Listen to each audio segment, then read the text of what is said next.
Hello, Momentum listeners. This is Hendel Leva, Race Forward's manager of podcasts and audio initiatives. The past few weeks have been a difficult time as the nation witnessed the murder of Tyre Nichols, a young black man, at the hands of Memphis police officers. Here's a statement from Race Forward's Executive Vice President, Eric Ward. When you think about the beating murder of Tyre Nichols at the hands of law enforcement employed by the city of Memphis, three things immediately come to mind. First, I can't help but to think about the pain and grief that his family and friends are feeling in this moment, the frustration and the rage. It's simply unacceptable. Two, we should also understand that the reason we understand and know the story of Tyre Nichols in this moment is because of the power of equality and those who have organized to build power around it. From his family and friends and the community who built accountability at the local level in Memphis, demanding that justice be served, to the fact that elected officials have run on campaigns committing to equity. And it was that commitment to equity by the district attorney and city commissioners that ensured that this story was heard nationally and that steps would be taken to bring accountability and transparency to the moment. We have a long way to go. Our job is to scale those outcomes. We first have to bring accountability to these murders and beatings and simultaneously change the very system that creates these types of horrifying and unacceptable outcomes. We are releasing this episode holding that there is much pain, and we will use that pain to continue pushing back and working to dismantle systemic racism within our institutions. The recent events in Memphis make it all the more noteworthy that we are beginning the new season of Momentum, a Race Forward podcast, with three of Race Forward's black male leaders that are leading the work towards a multiracial democracy. This episode was recorded at Race Forward's Facing Race conference and features Race Forward President Glenn Harris, Eric Ward, who you just heard at the top of the episode, and Faron McLurkin, Race Forward's Senior Vice President of Strategic Partnerships. Here's the conversation. In this new phase of Momentum, we look forward to bringing you more in-depth racial justice conversations that we will need for our communities to live and prosper.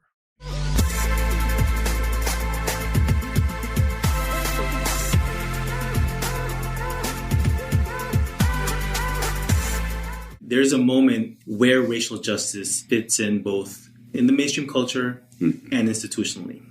Okay. Over the past few weeks, there's been airwave taken up by certain hip-hop artists and certain athletes making controversial statements and losing billions of dollars at once. Yes. Just to start off with that, the discourse and how we're fighting for the culture, let me start with you, Glenn. What are your thoughts around that conversation over the past few months? So much to say on this. In the wake of the murder of George Floyd, this country has come to a reckoning. And what we've been watching in real time over the last couple of years is both the backlash to really centering racial justice, but also the clarity about who we be. And what I mean by that is we think about sort of the cultural figures who've been coming up in the news, etc. You know, there's an old saying, not all skin folk are kinfolk. And I don't think we should be surprised that this backlash by the far right actually is resonating with and pulling in some of our own people. White supremacy is an idea, not a people. And so we are seeing that in real time. And I think it's shocking because we're not used to it. But the truth of the matter is that all of our communities are susceptible to the kind of supremacy, hate speech, conspiracy theory, craziness that we've been watching over the last 4 years. So, you know, that's my initial take. So, Eric, you're brand new in the leadership at Race Forward, officially. Congratulations. Thank you. But you're also an artist. Yeah. That's one thing because you appeared on Momentum in the season premiere of season 2. How do you conflate the responsibility of an artist with the responsibility to the people. Yeah. There's lots of ways to approach art. Art can be isolated unto itself and can be self-indulgent. Art can be merely a commentary on what people see. That's what we see in the genre of, what's known as like gangster hip hop. It's not there to kind of set ethics and principles. It's there to tell a story of what's happening, right, each and every day in folks' lives. But there's also conscious art that seeks to pull people in, to inspire them, and to move them forward. The way to understand, though, is art is actually, it's about stories. It's not so much about telling your own story, but it's about telling stories in a way that people see themselves and their futures and their hopes and their sadness inside those stories. And the strongest art then compels them or motivates them to self-actualize that aspiration, that frustration, into some kind of change. So that's the power of art. But let's be clear. We live in a society that was grounded in the exploitation of black labor. It's part and parcel of who we are as a country and as a society. And I'm not just talking white folks, right? We have all created and participate in a society that exploits black people each and every day. That means we exploit black economics. That means we also exploit black culture and black arts.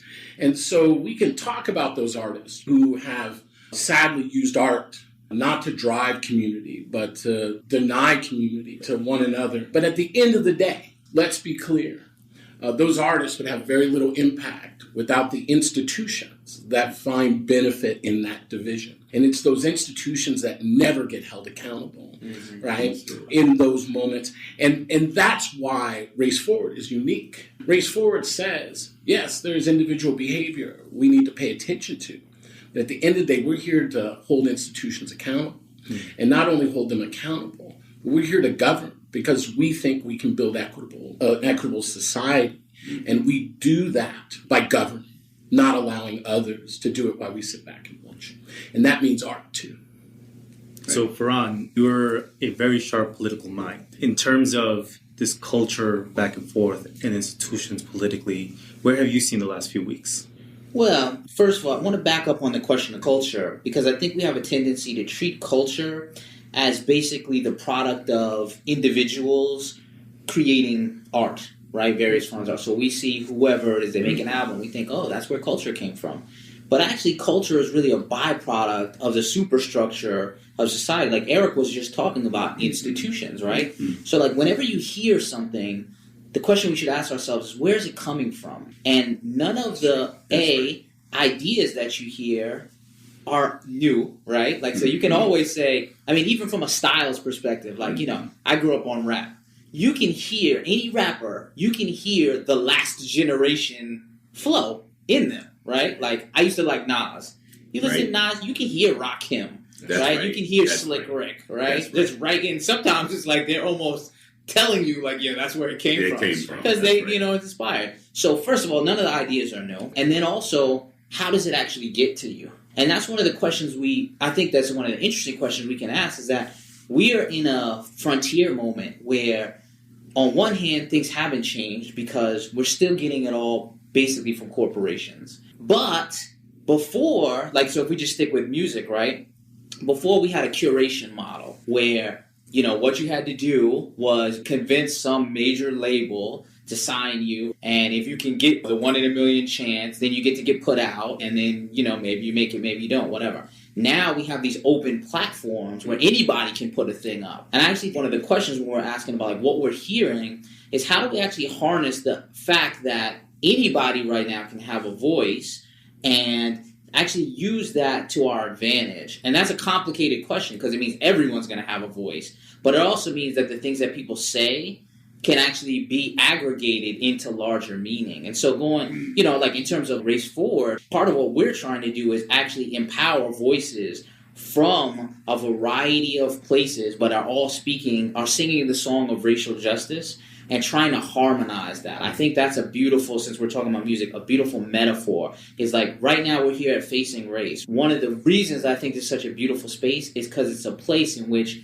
we can build a drumbeat and that we have different things, but we actually harmonize that. So we have different movements here, people working in government, people working at the street level, and all these people are in different places. I kind of liken it to just like people have different instruments of change, if you will, right? And what we're trying to do at Race Forward is understand how do each of those instruments become a member of the band. That's right. That's right. That's right. You mentioned Nas. What's your favorite artist, Glenn? Oh, my goodness. That is so not fair. You named Rakim. I'm just old school. So, yeah. Fishbone. Come on. Fishbone. Everybody. Fishbone changed the game in the United States. They were a root, right? They're like a root band. So I could talk about it all day. See, and I when you asked the question, I was only holding hip-hop. Yeah. And if you ask me who's my favorite artist, it's Prince. Hey. Hard to argue with that one, right? Yes. Moving into a more serious question, now that the 2022 midterms are over and we're looking towards 2024, one of the big things, Glenn, when you became president of Race Forward was working at the federal level, embedding racial justice at all levels in the government. Can you talk about that experience? What was the biggest win? Love this question. Biden-Harris administration on day one released their executive order on race and equity. And that was the result of an organized effort across multiple race-based racial equity and racial justice organizations pushing the administration to step up. And, you know, what I would name, we're doing a pre-conference right now that includes local government, state government, federal government. But, you know, I had the great, I guess, privilege to manage the City of Seattle's Race and Social Justice Initiative. And that really launched in maybe 2005. Conversations maybe started in 2001. And at the time, it was the only government entity in the country, from local to federal, that had an explicit racial justice initiative. The only one. The only one. And so someone this week was reminding me that we had all sat down because, you know, we're just getting it running. How is this going to work? How are we accountable to community? What does this actually look like to try to do systems change within government as context? And folks we were all sitting down chopping up, and someone said, well, you know, we got to be clear about what it is, like just a concrete goal that we're trying to drive.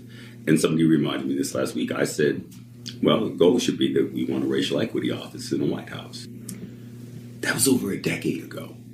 And I share that because way too often we look around and we see our wins and we imagine them as if they just sprung whole cloth, right, from nothingness. But the truth of the matter is that it took 10 years because it took the city of Seattle talking to other cities. And it took 5 years to get to creating a government alliance on race and equity.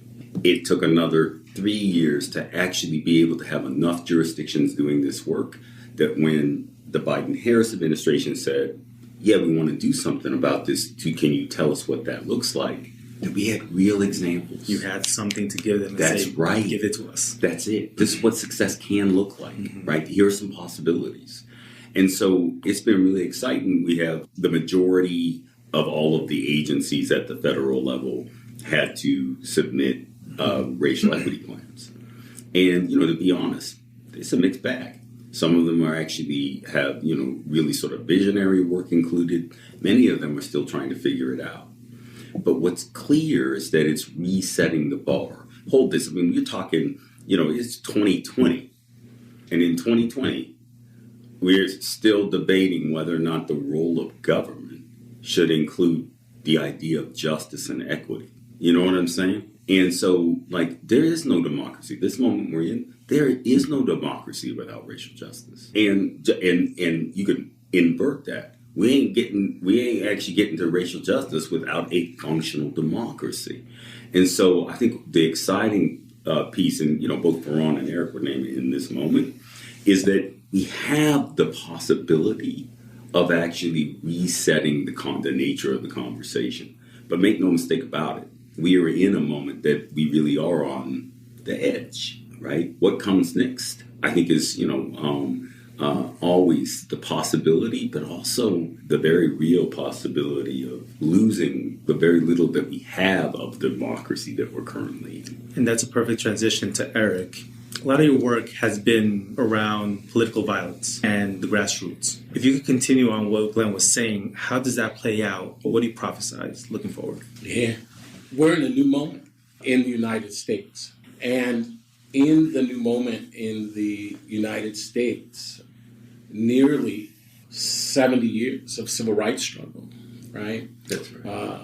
Is now being attacked. And it's being attacked for a couple of reasons. The first is an attempt to roll back the gains that have been made because multiracial democracy is getting stronger, not weaker. The other, though, is to distract us from being able to move forward into a society that is also then committed, not only multiracial, but committed to race equity. That's the fear.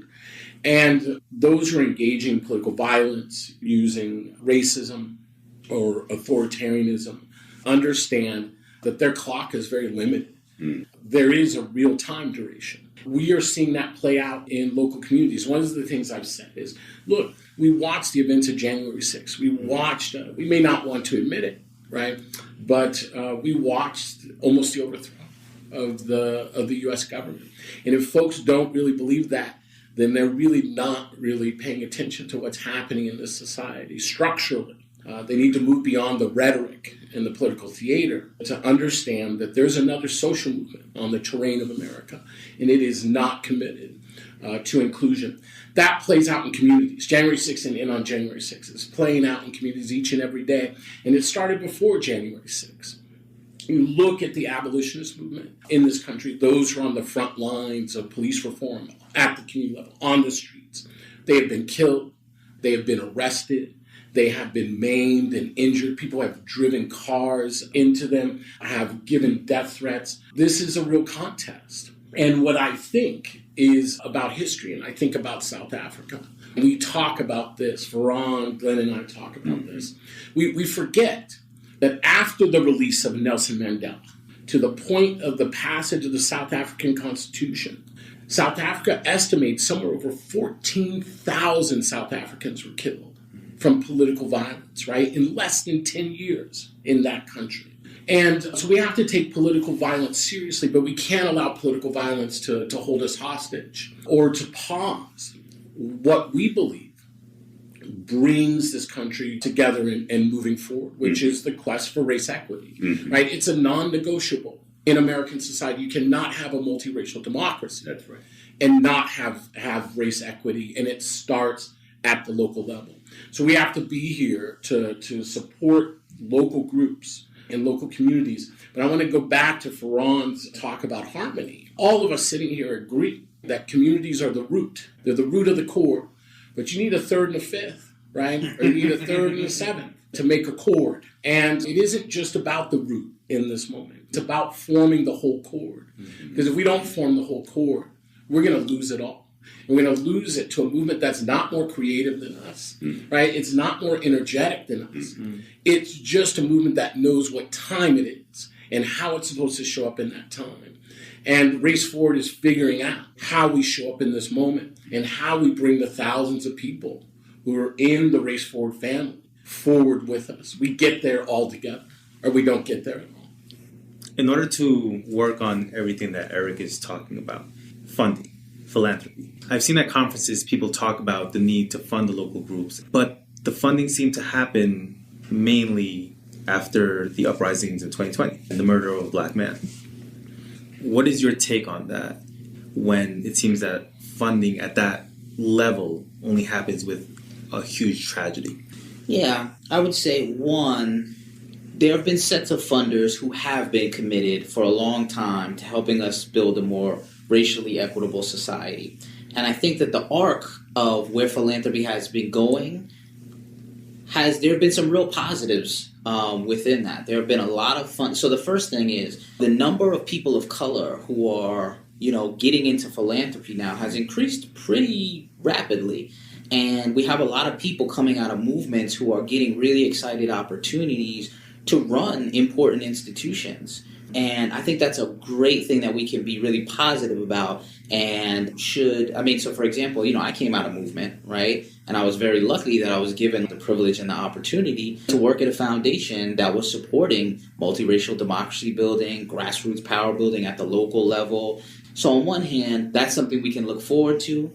We should continue to support. We should continue to name that as a really positive step that could be expounded on. On the other hand, it's really sad that it took the murder, the vile, brutal, public, Eric just talked about going backward. When you think about what we've seen in terms of history, like lynchings, right? People being dragged, we saw that. We just saw it through iPhones, right? Like a man was killed in broad daylight, and we still have people saying it was his fault. And the call right now, and I think what really has to be said is, it's not enough to mourn me now. You have to fight for my kids, for the better future. And I think that my message to folks in philanthropy would be, that wasn't a moment. This is a structural problem that we actually need you to be part of the solution for. And that means folks need, more money for folks to experiment, right?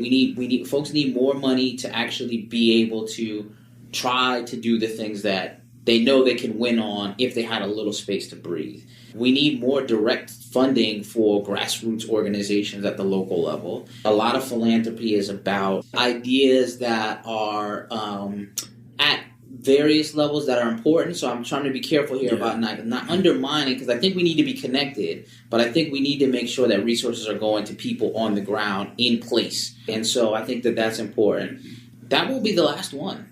So if it was just about the murder of a black man, look, that ain't over. There's a lot of black men, women, there's a lot of folks who identify as they getting murdered right now. That's right. Right? They just didn't get caught on tape. That's right. Right? And not every murder is going to have 1 million people in an uprising. Right? But does that mean that life was worth less? That's right. No. We need folks to be in it with us for the long run. And we need folks to really listen to what the movement is saying. So I'm going to toss it back to you, Eric. How do you bring in the people who are not with us right now? Yeah. Look, let's be clear about one thing. Race Forward is the public square on discussion of racial justice in this country right now. Meaning, right, it's a space, if you walk through the world of Race Forward virtually or at one of its events, you're going to find folks all across the spectrum in terms of the issue of racism, racial justice, and race equity. And here's why. We talk about this all the time. We have to remember that racial justice is core to democracy in America. There's no separating it. It's like trying to separate race out of the formation of the U.S. It's impossible. It's embedded. Racial justice and equity have to be embedded in the DNA of democracy. Lots of folks, right? We talk a lot about folks who don't understand the importance of democracy. And primarily, that's non-Black and indigenous folks from the United States, because they don't get it because they didn't have to build it. They're benefiting from it. The left didn't build democracy in America. The racial justice movement built democracy in the United States of America. And that racial justice movement is across the political spectrum. Racial justice is a value, not an ideology. And so you open up space by being clear about what your values are. And this is a space for anyone who holds those values. That's how you begin the process. But the second is that we have to move to a place that we're in a really hard place right now. We are finally in a place where people of color get to express their inner selves. That's actually a really big deal in America, right? That used to get people killed. And so we're in a moment where folks can say, I'm in pain, I'm tired. And we haven't been able to say that. And so we're like practicing it. You see it in our movements a lot. You hear the words about healing and rest and kindness, because that's an opening of the space. But I got to say something. We can't lose the balance. Just because we've finally been allowed some space doesn't mean it's the only space we need to dominate and occupy in this moment. Policies still matter. Institutions still matter. Building collective power still matters. And those open up other spaces for folks to come in. But I'm going to tell you this. the real way we bring people into this movement is we start practicing kindness. We are a social movement that has forgotten how to be kind, right? We live under conditions that make us hard, right? And harden us in real ways. It makes us cold. And you can't build a movement being cold. You got to be warm. You got to actually love people. And that's what attracts people to Race Forward. Faron wants to say something. Yeah, just on that, because it's like everything you said is so right on, and I actually wanted to center within Race Forward theory of change and Race Forward's work. Part of what we're doing is trying to make impact on the things that touch all lives, everybody, in the country, and that like under the conditions in which we all live. And so, for example, government, that's why it's so central to our thing, is that we all are impacted by government. We all need to, we all are driving on roads, right, that were built by the government. Many of us, but not all of us, have water that should be provided by the government. We're seeing right now the racial implications of what happens when government fails, right? Like that's the stakes that we're talking about. And so a couple things. So one, I think the work that we're doing with folks who work in government, who are trying to hold us accountable to the promise of this nation, is fundamental. But also our work, we have a project called the HEAL campaign. And that is like another space that creates community. It goes from this, this big idea of national government down to the most local level you can get at. Right now, 49 states have introduced at either the state or district level policies or bills that are tagged as anti-CRT. You can't talk about race.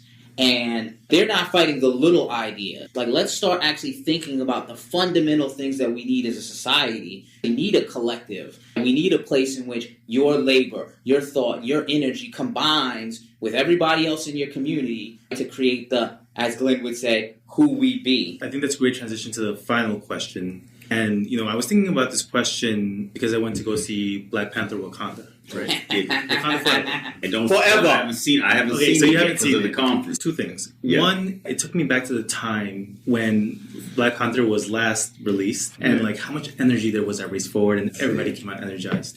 Beautiful moment. So without spoilers, there's isms that are addressed within the film. Yeah. Between culture, gender, etc. Yeah. What bold moves do you foresee in the next 2 years towards the next Facing Race conference, towards the next presidential election? What bold moves do you all foresee for this movement? And we'll start with you, Glenn.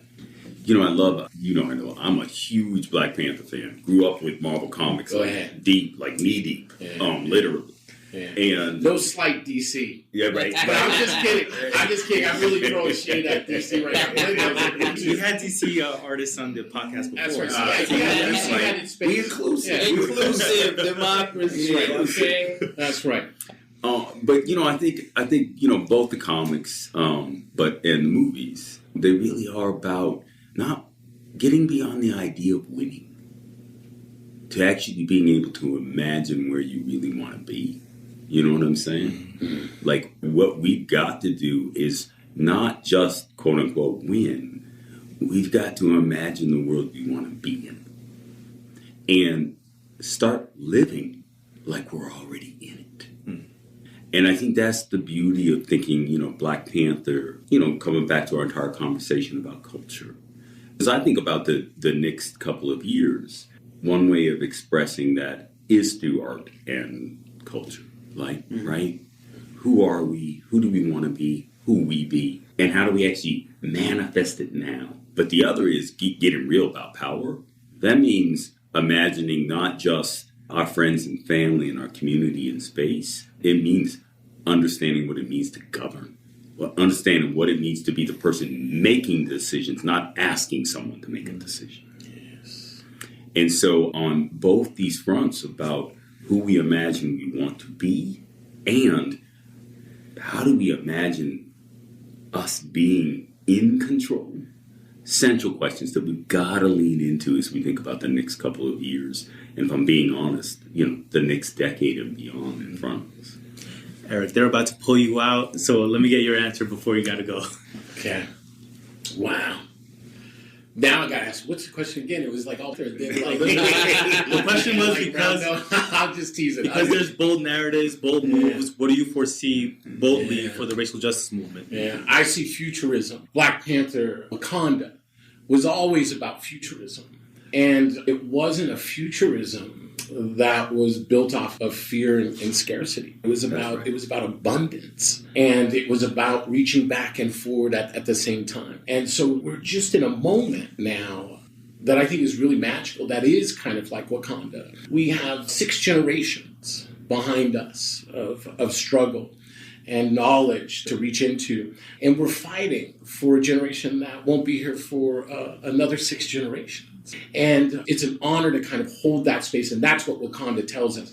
But it tells us something else, too, about the world. It tells us, right, racial justice. At the end of the day, I'm going to tell you all something very provocative. Race, right, is a social construction.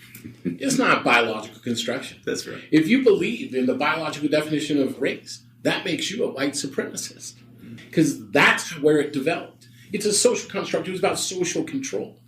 So if we're really talking about deconstructing racism in America, ultimately, we're talking about deconstructing race. And that then asks the question of who are we? And I think that's what the Black Panther, I think that's what Wakanda Forever, no spoilers, by the way, does exceptionally. So I just want to say this. Look, I don't care if you're Black, Latino, Native American, Muslim, Jewish. Race Forward is your home. If you believe in a future where people get to define who we are, you are Race Forward. If you believe race equity is essential to that, you are part of Race Forward. Don't let these fools out there distract you with their institutions, right? They're just distracting us. They love Black and Jews fighting right now.